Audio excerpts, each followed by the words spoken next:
오늘 고린도전서 9장 17절에 있는 말씀을 중심해서 헌신에 방해되는 것이라고 하는 제목으로 이제 말씀을 나눕니다. 여러분, 헌신이 무엇인지, 어떻게 하는 것인지 다 알고 계시죠? 신앙생활을 조금 했다 싶은 분들은 다 헌신에 대해서는 알고 계실 줄로 믿습니다. 사전적으로 말하면 몸과 마음을 바쳐 힘을 다하는 것, 그것이 헌신이다, 그렇게 풀어놓고 있습니다. 자, 그러면 성경에서는 이 헌신을 어떻게 말씀하고 계시는가? 출애굽기 32장에 보면 모세가 하나님의 산에 올라 계명들을 받는 동안에 그 산 아래에서는 금송아지를 만들어서 그 금송아지가 그들을 애굽에서 인도하여 낸 신이라 하여 그 앞에 번제와 화목제를 드려서 섬기게 된 일을 하나님이 엄청나게 크게 화가 나셔서 대노하셨다, 경노하셨다, 그렇게 성경은 기록하고 있습니다. 이때 하나님께서 이스라엘 백성을 진멸하시겠다고, 하나도 남기지 않고 다 쓸어버리시겠다고 말씀하실 때 모세가 배수진을 치고 하나님 앞에 필사적으로 간구하여 가까스로 그 형벌을 면하게 된 것을 볼 수 있습니다. 여러분, 그랬던 그 모세가요, 그 범죄 현장을 직접 목격하게 되었을 때 하나님이 친히 만들어 주신, 그리고 그 안에 하나님이 친히 그를 새겨주신 십계명의 두 돌판을 들고 내려오다가 그 돌판을 집어 던져서 그 두 개의 돌판이 깨져버렸습니다. 그리고 나서 그들이 만들어 섬긴 금송아지를 가져다가 불살라 부수어서 가루를 만들고 그 가루를 물에 뿌려서 이스라엘 자손들에게 그 물을 마시게 했던 것입니다. 여러분, 십계명의 두 돌판을 던져서 그 돌판이 깨졌다는 것은 이스라엘 백성과 하나님 사이의 언약이 깨졌다는 것을 보여주고 있는 것입니다. 그리고 금송아지를 가루로 만들어 물에 뿌려서 그것을 마시게 했다고 하는 것은 그들이 지은 죄가 그들 자신에게 돌아간다는 것을 그들에게 알게 한 것이죠. 그뿐만 아니라 그들이 만들어 섬긴 그 금송아지는 그들의 입으로 삼켜버려도 아무것도 할 수 없는, 아무 힘도 없는, 그야말로 아무것도 아닌 존재라는 것을 이스라엘 백성들에게 확실하게 보여준 것입니다. 여러분, 그리고 나서 모세가 한 가지 더 한 일이 있어요. 그것이 무엇인가 하니, 백성이 방자에 행한 것 때문에 원수들의 조롱거리가 된 것에 대해서 그 대가를 치르게 한 것입니다. 모세가 진 문에 서서 누구든지 여호와의 편에 선 자들은 내게로 나오라 명령했을 때, 그때 레위 사람들이 다 모세 앞에 나오게 됩니다. 그때 그는 그 레위 사람들을 향해서 너희는 각각 허리에 칼을 차고 진 이 문에서 저 문까지 왕래하며 각 사람이 그 형제를, 각 사람이 자기의 친구를, 각 사람이 그 자기의 이웃을 죽이라고 명령을 내린 것입니다. 여러분, 이때 이 명령이 떨어지자 레위 사람들이 그 명령대로 하여서 이날에 3,000명이 죽임을 당했다. 성경은 그렇게 기록되어 있습니다. 이때 모세가 이르기를 각 사람이 자기의 아들과 자기의 형제를 쳤으니 오늘 여호와께 헌신하게 되었느니라. 오늘 여호와께 헌신하게 되었느니라. 그가 오늘 너희에게 복을 내리시리라. 이는 혈연이 우선이 아니고 우정이 우선이 아니고 인정이 앞서는 것이 아니라 하나님의 명령이 모든 것을 우선하고 앞서야 한다고 하는 것을 우리에게 보여준 것입니다. 그럴 때 진정 헌신이란 말을 할 수 있다는 것이죠. 여러분, 인정이 헌신을 방해할 수 있습니다.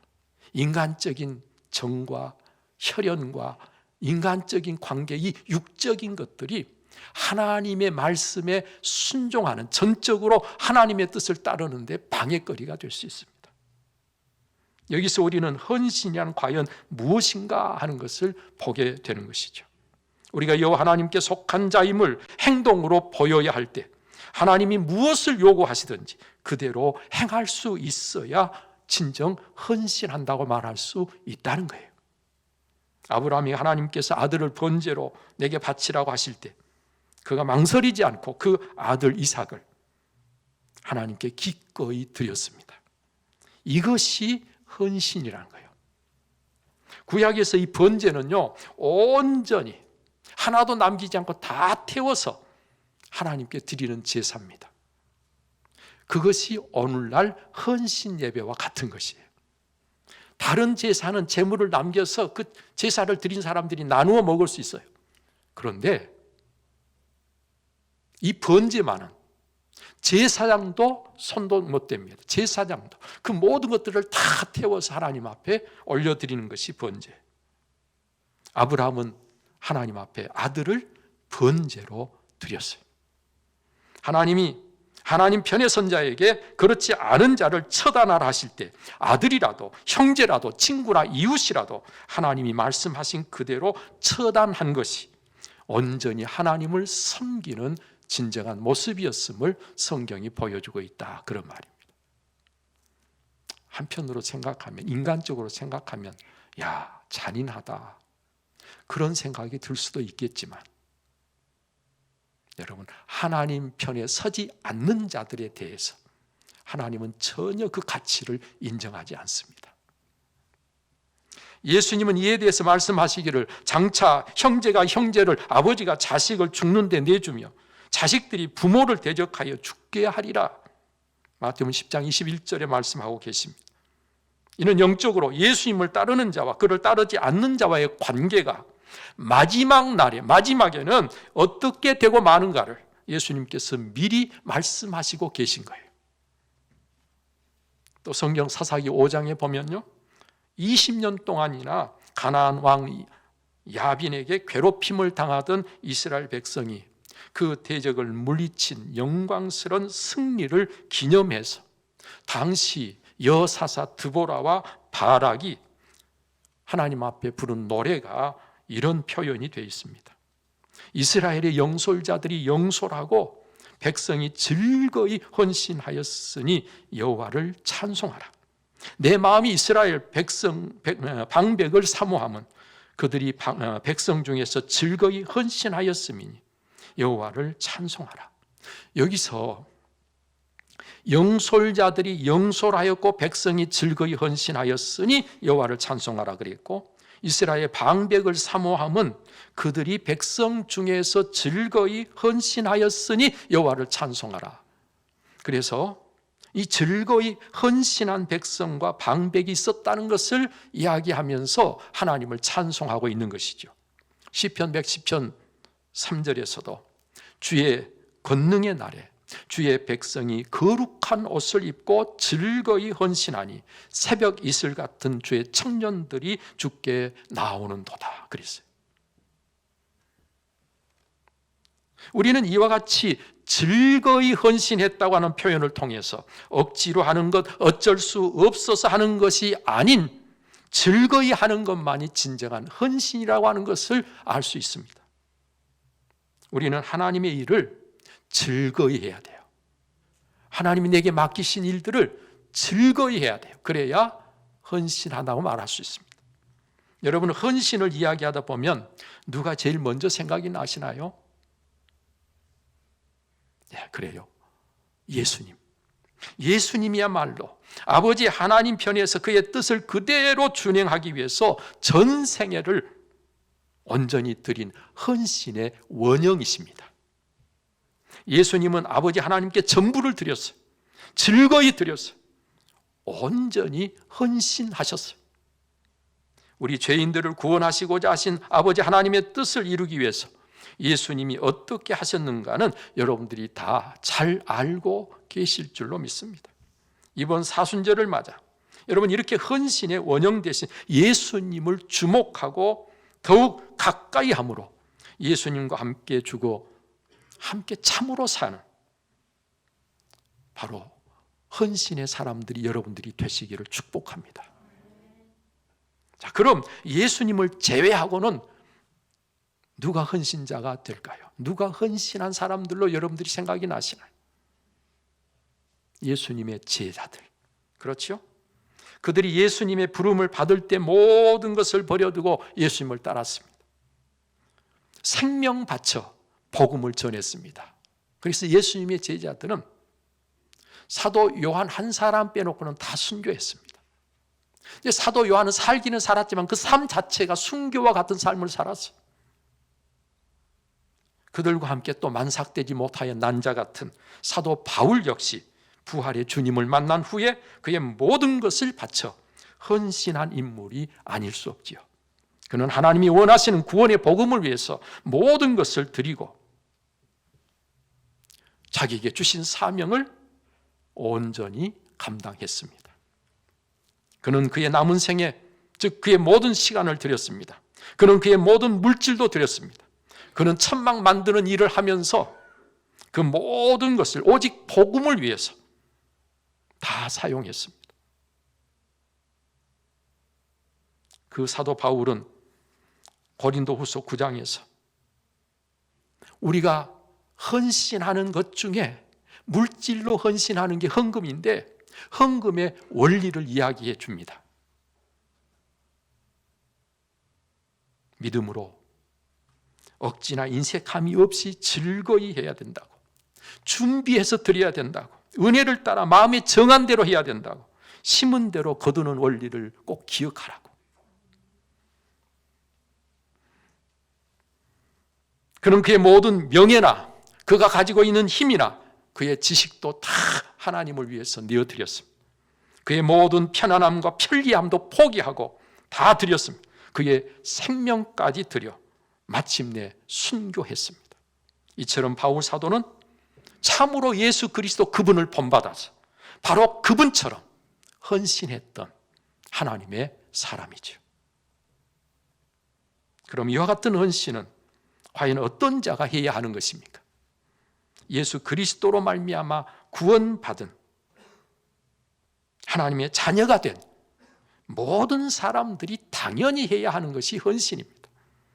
그는 예수님의 십자가의 피값으로 새 생명을 얻게 되었기 때문이고 예수님으로 말미암아 사는 자가 되었기 때문입니다. 따라서 이제 이를 정말 믿는다고 하면 그가 누구든지 그 자신으로 사는 것이 아니라 예수 그리스도로 말미암아 살아야 하기 때문에, 아니 내가 바로 예수 그리스도로 살아야 하기 때문에 예수님이 헌신하신 것처럼 헌신하는 것이 당연한 일이지. 그럼 또 이와 같이 우리가 살아야 할 그리스도인들인데 그런 어느 우리에게 과연 어떤 것들이 이와 같은 헌신을 방해하는 것입니까? 먼저 불신이 우리의 헌신을 방해합니다. 여러분, 이 교회에 나와서 다 같이 앉아서 예배를 드려도 정말 믿음이 있는 자가 있고 믿음이 없어 불신하는, 하나님에 대해서 불신하는 사람이 있어요.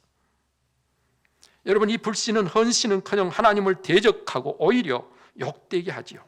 이스라엘 백성들이 광야에서 가고자 하는 길로 가지 못했을 때에 그 일로 인해서 하나님 앞에 원망하고 불평합니다. 그러다가 하나님께서 불뱀을 풀어서 그들을 물게 하심으로 불뱀에 물려서 온몸에 열이 펄펄 끓어서 불뱀에 물려가지고 죽어갑니다. 그때 모세가 하나님 앞에 간구합니다. 하나님께서 모세의 기도를 들으시고 구리로 뱀을 만들어서 장대에 높이 달고 그 구리로 만든 뱀을 쳐다보는 자마다 그 독에서 놓여 구원을 받는다고 말씀해 주셨습니다. 그때 그 장대에 달린 구리뱀을 쳐다본 자는 다 살았고 하나님의 말씀에 대해서 불신하는 사람, 에이, 구리로 만든 뱀을 쳐다본다고 낫는다면 그건 코미디다. 세상에 그런 일이 도대체 어디 있겠는가? 여러분, 하나님의 말씀이 하도 많아갖고 하도 우스워서 그것을 불신하고 그 구리뱀을 쳐다보지 않은 자들은 다 죽었어. 마치 그처럼 지금도 하나님의 말씀이 선포되는데 하나님의 말씀에 대해서 불신하는 사람들이 있어요. 그들은 하나님을 원망하고 불평하면서 하나님을 욕되기는 할 수 있어도 하나님께 헌신할 수는 없는 것이죠. 예수님은 바로 이 사건을 언급하시면서 모세가 광야에서 뱀을 든 것 같이 인자도 들려야 하리니 이는 그를 믿는 자마다 영생을 얻게 하려 하심이니라. 요한복음 3장 14절 15절에서 말씀하고 계십니다. 이는 모세 때와 똑같이 예수님이 지신 십자가를 믿음으로 바라보는 자는 죄라고 하는 독에서 놓여 구원을 받아 영생을 얻게 된다는 거지요. 지금도 예수님의 십자가를 바라보지 않습니다. 지금도 예수님의 십자가를 바라보는 자가 있습니다. 여기 계신 여러분들은 한 분도 빠짐없이 믿음으로 예수님의 십자가를 바라보는 믿음의 사람으로 하나님께 헌신할 수 있기를 바랍니다. 무지가 우리의 헌신을 막습니다. 달란트 비유를 보면요, 달란트를 맡긴 그의 주인을 잘 알지 못해 오해한 사람이 그가 받은 한 달란트를 그대로 가지고 와서 주인 앞에 내놓았을 때 주인으로부터 악하고 게으른 종이라고 하는 책망을 받습니다. 그가 그의 주인을 심지도 않은 데서 거두는 사람으로, 해치지도 않은 데서 모으는 사람으로, 그를 아주 굳은 사람으로 생각했기 때문에 그 주인에 대한 두려움을 갖고 자기가 받은 한 달란트를 땅에 잘 감춰두었다가 그대로 가지고 왔다는 거예요. 그는 주인을 잘 알지 못했습니다. 그 주인에 대해서 오해했습니다. 이 땅에 살고 있는 모든 사람들이 그의 주인 대신 여호와 하나님을 모르는 것이 가장 크고 심각한 무지라고 하는 사실을 정말 알아야 하는데 이것을 모르는 것이죠. 이것을 모르기 때문에 헌신은커녕 주인 대신 하나님께서 원치 않는 삶을 살기에 책망 들어 마땅한 것입니다. 다른 거 다 몰라도 나를 창조하신 여호와 하나님을 아는 자가 되는 것은 여러분 진정 알아야 될 것을 아는 것이고, 다른 것을 다 알아도 나를 창조하신 여호와 하나님을 모르면 그는 정말 무지한 자입니다. 세 번째로 우리의 욕심이 헌신을 방해합니다. 달란트 비유에서 우리에게 맡기신 물질로 주인을 섬기는 일은 하나님 앞에서 적은 일이라는 거예요.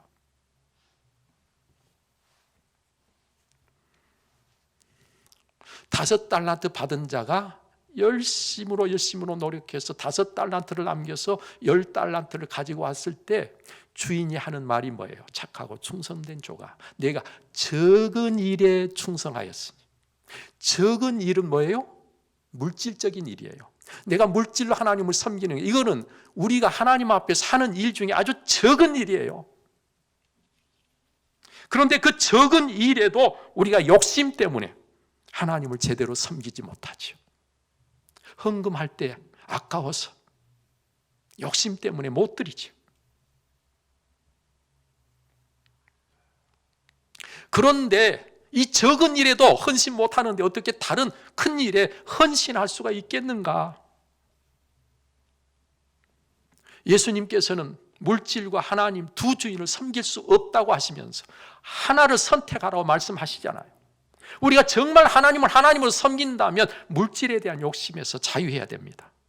안 그러면 하나님을 제대로 섬기지 못하는 거죠. 여러분, 그런가 하면 자신의 권리를 차지하려 하는 것이 헌신을 방해합니다. 자신의 자존심을 지키려고 하는 것이 헌신을 방해합니다. 자신의 위치를 고집하는 것이 헌신을 막습니다.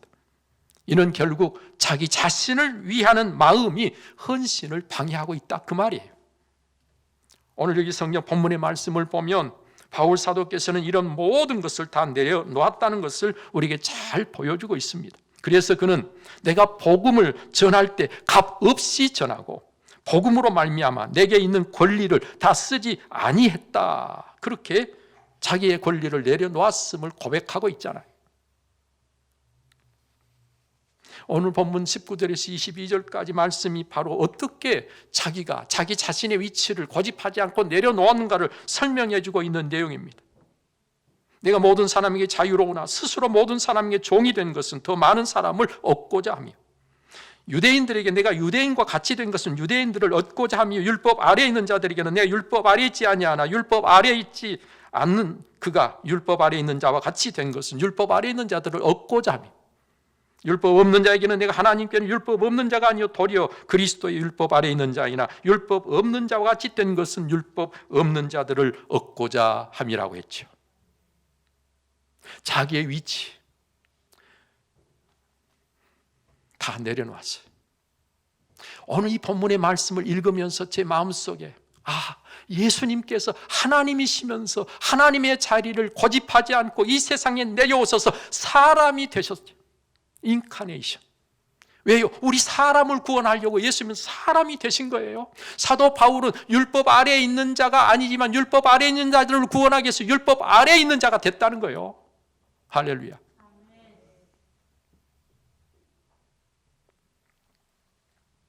그런가 하면 사명감 부족이 우리로 헌신할 수 없게 하는 것입니다.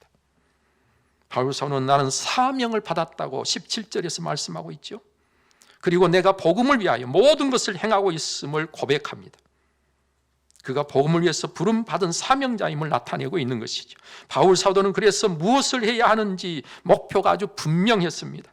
그래서 그가 말하기를 나는 다름질하기를 향방 없는 자같이 아니하고 싸우기를 허공을 치는 자같이 아니했다고 했습니다.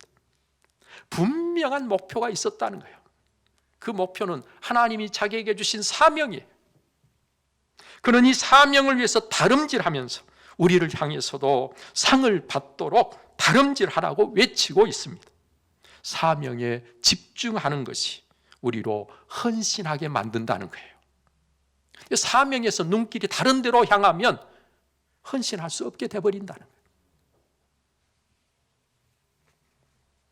마지막으로 절제하지 못하면 그것이 우리의 헌신을 방해하게 된다는 것입니다. 절제하지 못하면 안 돼. 이기기를 다투는 자마다 모든 일에 절제한다. 오늘 사도 바울은 그렇게 외칩니다. 그러면서 썩을 승리자의 관을 위해서도 그렇게 절제하는데 우리는 썩지 아니할 것을 얻고자 하니 더더욱 절제할 수 있어야 되지 않겠느냐고 그렇게 우리에게 말씀하고 계시죠. 얼마나 당연한 말씀입니까? 절제가 안 되면 헌신보다 그가 하고 싶은 일을 해야 하기 때문에 헌신할 수 없게 된다 그 말이에요. 먹고 싶은 것이 많아요. 다 먹으려면 헌신이 어렵습니다. 좋은 집에 살고 싶어요. 그래서 더 좋은 집, 더 좋은 집, 더 넓은 집 생각하면 하나님 앞에 헌신할 수 없어요. 당연하잖아요. 오늘 우리가 절제해야 된다. 절제. 사도 바울은 그래서 내가 내 몸을 쳐 복종하게 했다. 사도 바울은 자기 자신을 쳐 복종시켰다는 거예요. 여러분, 오늘 우리는 하나님 앞에 헌신하기 위해서 사도 바울의 이 고백을 마음에 두고 우리도 우리 자신을 쳐 복종시키는 저와 여러분들이 꼭 될 수 있기를 바랍니다. 사랑하는 여러분, 여러분은 어떻습니까? 하나님께로부터 받은 사명을 위해서 헌신하고 계십니까? 헌신에 방해할 것들을 내 곁에 그대로 두고 말만 헌신하겠다고 말하고 있지는 않습니까? 이 시간에 방해거리들을 제거해버리시고 헌신함으로 영원히 썩지 않는 상을 받기까지 함께 달려가는 여러분과 제가 될 수 있기를 바랍니다. 우리는 그래야 합니다.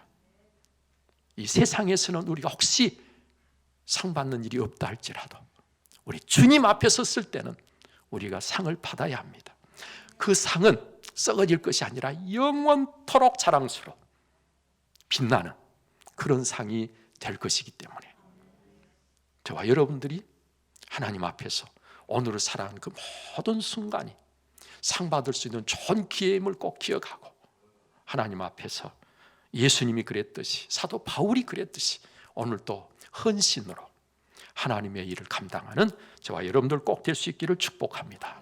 기도하겠습니다. 존귀하신 아버지 하나님 감사합니다. 오늘도 하나님께서 우리를 선히 이끄시고 오늘도 이 시간 하나님께서 친히 말씀하시며 우리가 들을 길을 가지고 죄 음성 듣게 하시니 감사합니다. 하나님 말씀이 능력이 되고 말씀이 우리의 삶이 되어서 하나님께서 주신 이 말씀, 살아 역사하는 말씀 꼭 되게 하여 주옵소서. 이 모든 우리 주 예수 그리스도로 기도하옵나이다. 아멘. 이제는 우리에게 구원이신 주 예수 그리스도의 은혜와 독생자로 아낌없이 내어주신 하나님의 그 특별하신 사랑과 성령의 감동, 감화, 교통, 그 충만하심이 오늘도 마음을 다해 예배하며 주신 말씀조차 예수 그리스도와 함께 참으로 헌신한 삶을 살고자 하는 우리 사랑하는 온 성도님들 심령 위에 저들의 가정과 그 생업 위에 이제로부터 영원토록 함께 하시기를 간절히 축원하옵나이다. 아멘. 아멘.